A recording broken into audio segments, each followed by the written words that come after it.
Cultural hegemony, सांस्कृतिक बदलाव। Doctor Ambedkar ने पूरी दुनिया देखी, उन्होंने चुनाव भी लड़ा और बाद में तय किया कि उन्हें धम्म की तरफ बढ़ना है और 1956 में उन्होंने धम्म की दीक्षा ली। उसी कल्चरल हेजेमनी का वो पार्ट था और वो चाहते थे कि सम्राट अशोक की धरती है ये, बुद्ध की धरती है ये, चंद्रगुप्त मौर्य की धरती है ये, घनानंद की धरती है ये, जहाँ डेमोक्रेसी थी, जहाँ लोकतंत्र था, जहाँ बराबरी थी और भारत विश्वगुरु था। 18 यूनिवर्सिटियाँ थी, तक्षशिला, नालंदा, विक्रमशिला, आज भी अवशेष मिल रहे हैं। और भारत सोने की चिड़िया थी, जहाँ दुनिया भर के व्यापारी आते थे। वो था सम्राट अशोक का भारत और उस भारत को ही बुद्धमय भारत कहते हैं। एक बार डॉक्टर अंबेडकर ने 1956 में कोशिश की और डॉक्टर राजेंद्र पाल गौतम है जो दिल्ली सरकार के सोशल जस्टिस मंत्री हैं, उन्होंने भी एक अभियान शुरू किया है, मिशन जय भीम, ये अभियान शुरू किया है और जाति तोड़ो समाज जोड़ो। उनकी कोशिश है कि भारत जो है वो बुद्धमय भारत हो, जिसकी दुनिया में भारत के लोग, भारत की पहचान बुद्ध की वजह से है। तो वो बुद्धमय भारत के लिए लगातार एक कोशिश कर रहे हैं और उस पर एक उन्होंने एक बड़ा खाका तैयार किया, उन्हीं से बात करते हैं। सर, क्या है ये मिशन जय भीम?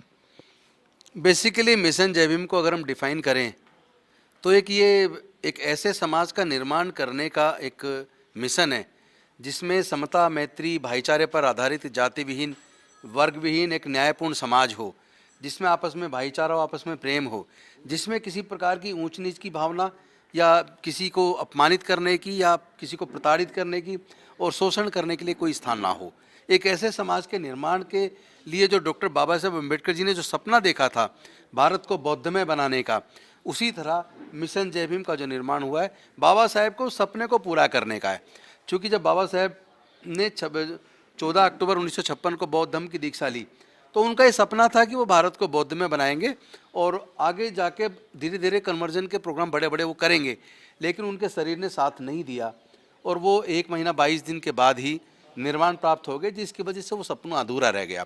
तो बाबा साहेब के की संतान होने के नाते वो चूँकि हमारे पूर्वज हैं, तो उन्होंने जो सपना देखा था, हम सब लोग मिल के, जो मिशन जय भीम के सब कार्यकर्ता मिल के उस सपने को पूरा करने की दिशा में आगे बढ़ रहे हैं। क्या रोड मैप है सर, क्या प्लानिंग है, कितने धम्म दीक्षा दिलाएंगे, क्या क्या है?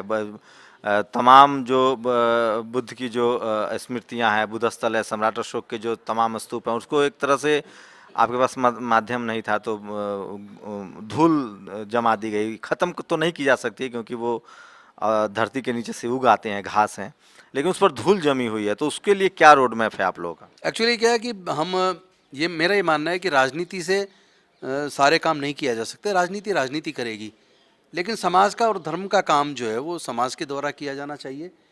तो ये जो हमारी सांस्कृतिक विरासत जिस पे इतनी ज़्यादा धूल डाल दी गई कि उस विरासत को पूरी तरह ज़मीन के अंदर नस्तनाबूद कर दिया। आपको याद होगा जब पुष्यमित्र शुंग ने राजा बृहद्रथ की, जो मौर्य वंश के अंतिम सम्राट थे, उनकी धोखे से, छल कपट से हत्या करके 84,000 बौद्ध स्तूप लेके म्यांमार से और अफ़गानिस्तान तक, काबुल कंधार तक सारा देश बौद्ध में था। सारे जो हमारी हेरिटेज था, जो सांस्कृतिक विरासत थी, उसको उन्होंने ख़त्म करने का काम किया। राजा बृहद्रथ की हत्या की, 84,000 बौद्ध मठ तोड़वाए और फिर लाखों बौद्ध भिक्षुओं की हत्या करवाई, जो हमारी इतिहास की किताबों में हमने पढ़ा है। तो आज जब हमें समझ आ रही है कि हमारा जो कल्चर इतना रिच था और उस वक्त भारत सोने की चिड़िया थी, लेकिन जब बौद्धिज़्म को ख़त्म करके और जाति पाति पर आधारित, वर्ण व्यवस्था पर आधारित व्यवस्था को देश पर दोबारा थोपा गया, उसके बाद देश कई बार गुलाम हुआ। उसके बाद हमारे देश की अर्थव्यवस्था बिगड़ती चली गई। उसके बाद देश में इतना जातीय उन्माद और धर्म के नाम पे दंगे बढ़े हैं, जिसकी वजह से हमारा देश लगातार दुनिया में, हमारे देश की स्थिति बड़ी बिगड़ती जा रही है, छवि खराब हो रही है। तो जो बाबा साहब का सपना था भारत को बौद्धमय भारत बनाने का, उस दिशा में हमने काम शुरू किया है। और ये 10 करोड़ लोगों को बौद्ध बनाने की बात 14 अक्टूबर 2025 के लिए हमने की है। 10 करोड़ लोग? जी हाँ, 10 करोड़ लोग। लोग कहते हैं कि बहुत बड़ी संख्या है, कैसे होगा? मैं कहता हूँ ये बहुत बड़ी संख्या नहीं है। 130 करोड़ देश की जनसंख्या है, उस 130 करोड़ में से 110 करोड़ बहुजन है जिनके पूर्वज बौद्ध थे। तो हमें तो सिर्फ उसमें से 10% लोगों को भी नहीं, उससे भी कम को चुना है। एक दबाव है सर, जहाँ भी बुद्धिज्म धम्म की दीक्षा ले रहे हैं लोग, उसको खासकर बीजेपी शासित राज्यों में दबाव डाला जाता है, लोगों को डराया जाता है कि आपको आरक्षण नहीं मिलेगा, जबकि ये सच नहीं है। तो ये सारे कन्फ्यूजन को लेकर कोई क्लैरिटी कैसे आएगी, कैसे लोगों को आप कन्विंस करेंगे? क्योंकि लोगों के दिमाग में भर दिया गया कि बुद्धिस्ट बनोगे तो आरक्षण खत्म हो जाएगा, दबाव भी डाला जाता है। अभी यूपी का मामला है, हाथरस को लेकर धम्म की दीक्षा लेने पर लोग डराते हैं, मुझे धम्म की दीक्षा लेने पर डराया जाता है। तो इसको लेकर क्या कोई रोड मैप? देखिए, पहली बात तो इसमें डरने की कोई ज़रूरत नहीं, हम कोई विदेश का धर्म नहीं अपना रहे हैं। नंबर 2, हम किसी के धर्म को बुरा नहीं कह रहे हैं। हम तो ये कह रहे हैं कि जो भारत का धम्म, बौद्ध धम्म, जिसको पूरे दुनिया ने स्वीकार किया और जिस जिस देश ने स्वीकार किया वहाँ पे शांति भी कायम हुई, वहाँ पे प्रगति भी आई, उन देशों ने तरक्की की है। तो हमारे अपने देश की सांस्कृतिक विरासत जिसने भारत को पूरे दुनिया के अंदर गौरवान्वित करने का काम किया है, तो हम किसी का धर्म परिवर्तन की बात ही नहीं कर रहे हैं। हम तो ये कह रहे हैं कि जो लोग अपने पूर्वजों के उस सांस्कृतिक विरासत में उस कल्चर को वापस अडॉप्ट करना चाहते हैं वो घर वापसी करें। हम तो घर वापसी करवा रहे हैं, किसी का धर्म परिवर्तन नहीं करवा रहे हैं। दूसरी बात, बुद्धिज़्म को अभी अच्छे से लोगों को समझने की ज़रूरत है। बुद्धिज़्म का सीधा सा अगर अर्थ निकालें, अगर एक साधारण भाषा में बोलें, हर वो व्यक्ति जो अपने जीवन के फैसले बुद्धि और विवेक से तर्कपूर्ण तरीके से अपनी तर्क की कसौटी पे कस के अपना अच्छा बुरा देख के ले कि क्या अच्छा है क्या बुरा, हर वो व्यक्ति बौद्ध है। तो उसमें मुझे लगता है कि तो पूरे मानव कल्याण की भावना जिसमें हो, जिसमें सबको साथ लेके चलने की भावना हो, जिसमें सबका विकास हो, तो जिसमें भाईचारा हो, समता मैत्री हो, ऐसी व्यवस्था को तो मुझे लगता है पूरी दुनिया को स्वीकार क्या करना इसके लिए चाहिए। आप लोग कैडर कैंप अभियान भी चलाएंगे? इसमें कैडर कैंप अभियान चलेगा, जिलों में, गाँव में, पूरे देश के अंदर लोग जुड़ते जा रहे हैं। क्योंकि लोग ऑलरेडी काम देश में कर रहे हैं, कहीं बामसेफ के रूप में कर रहे हैं, कहीं समता सैनिक दल के रूप में कर रहे हैं, कहीं भारतीय बौद्ध महासभा के रूप में कर रहे हैं, कहीं साथी मिशन के रूप में कर रहे हैं, कहीं मिशन जय भीम के रूप में कर रहे हैं। तो इस तरह टुकड़ों में लाखों की संख्या में बाबा साहेब के विचार को लेके, तथागत बुद्ध के विचार को लेकर ऑलरेडी लोग काम कर रहे हैं। हमें सिर्फ उनको ऑर्गेनाइज करना है, एक ऑर्गेनाइजेशनल मैनर में हमें काम करना है और एक चेन बनानी है, सबको कड़ी से कड़ी मिला के कम्युनिकेशन की बहुत गैप है। पूरी दुनिया से लोग बोध गया हो, सारनाथ हो, कुशीनगर हो या कांचीपुरम तक आते हैं, जो बौद्ध मठ हैं, बौद्ध विहार है। मैं तो जिस बिहार से आता हूँ, वैशाली से आता हूँ, वो बिहार ही था, सबसे ज़्यादा बुद्ध सम्राट अशोक की धरती है। इसको कैसे दूर करेंगे? क्योंकि आजकल प्रचार प्रसार बहुत ज़रूरी है। आपके धम्म दीक्षा हो, भीमा कोरेगांव हो या तमाम, चाहे वो बोध गया हो, सारनाथ हो, अमेरिका, विदेश, जापान के तो लोग जानते हैं, लेकिन भारत के लोग ही उससे अनभिज्ञ हैं। आवश्यकता आविष्कार की जननी है। अब समाज को आवश्यकता महसूस हो रही है कि कैसे प्रचार होगा, कैसी हमारी बात पूरे देश में जाएगी, दुनिया में जाएगी। तो उसके लिए जो जो साधन की ज़रूरत पड़ेगी वो समाज के लोग मिलजुल कर तैयार करेंगे। हमारी अब जो, और मैं आपको बताऊं, जो माउथ कैंपेनिंग होती है उससे बड़ा कोई कैंपेनिंग होता नहीं है। लेकिन हम इसके साथ साथ इंफॉर्मेशन टेक्नोलॉजी के जो जो तरीके हो सकते हैं उसको भी इस्तेमाल करेंगे, माउथ कैंपेनिंग भी करेंगे और डोर टू डोर लोगों को कन्विंस करेंगे, कैडर कैंप्स लगेंगे। और मैं समझता हूँ ये बहुत बड़ा सपना नहीं है, हो सकता है ये 10 करोड़ का 5 साल आते आते 20 करोड़ हो जाए। डॉक्टर अंबेडकर ने संविधान में एक प्रावधान किया था, फंडामेंटल राइट्स है वो, हर कोई अपनी मर्जी से उपासना कर सकता है, मतलब हर किसी को रिलीजियस फ्रीडम है। भारत में एक रिलीजियस हेजमनी की वजह से लोगों को प्रताड़ित किया जाता है, दबाया जाता है।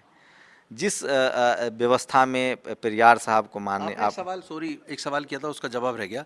आपने कहा था कि लोग डरते हैं कि कहीं हम बौद्ध बन जाएंगे तो हमारा रिजर्वेशन खत्म तो नहीं हो जाएगा।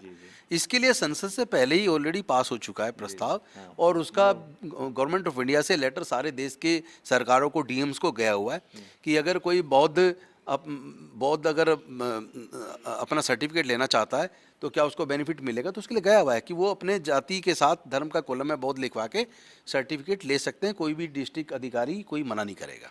तो मैं वही क्लियर कर रहा था आपको कि कॉन्स्टिट्यूशन में SC, ST, OBC और माइनॉरिटी है, इन लोगों को रिजर्वेशन का फ़ायदा, उसका रिलीजन से कोई लेना देना नहीं। आप बुद्धिस्ट हो सकते हैं, आप सनातनी हो सकते हैं, आप क्रिश्चियन हो सकते हैं, आप ईसाई हो सकते हैं। धर्म के आधार पर भारत में किसी तरह का विभेद नहीं है, सबको अपनी उपासना का अधिकार है, फंडामेंटल राइट्स है। अगर आप बुद्धिस्ट होते हैं तो आपको कोई नुकसान नहीं है। फ़ायदे मैं बता सकता हूँ, जापान हो, एशिया के तमाम बड़े देश, दुनिया के तमाम बड़ी यूनिवर्सिटियों में बुद्ध को लेकर रिसर्च होता है। बुद्ध पहले सोशल साइंटिस्ट थे, समाज वैज्ञानिक थे। आज से 2500 साल पहले वो धरती पर आए, उनको ज्ञान की प्राप्ति हुई और ज्ञान बस इतना ही था कि अप्त दीपो भव, आप अपना रास्ता खुद तैयार कीजिए। शायद बहुजन समाज को उसी की ज़रूरत है, जब तक आप पॉलिटिकल हेजुमनी तैयार करने से पहले सोशली हेजुमनी तैयार नहीं करेंगे, इसलिए बाबा साहब ने धम्म की राह पकड़ी थी। राजेंद्र पाल गौतम उस अभियान को अब आगे बढ़ाने वाले हैं।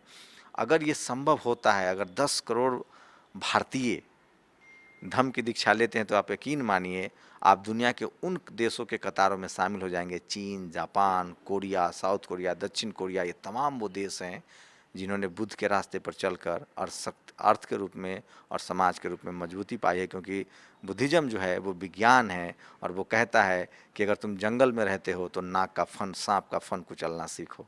तो सम्राट अशोक ने बुद्धिज़्म को अपनाया था और इसीलिए उन्होंने बुद्धिज़्म पर काम किया। देखते हैं आज़ाद भारत में जो बाबा साहब का सपना था, डॉक्टर राजेंद्र पाल जी उसको कितना आगे तक बढ़ा पाते हैं।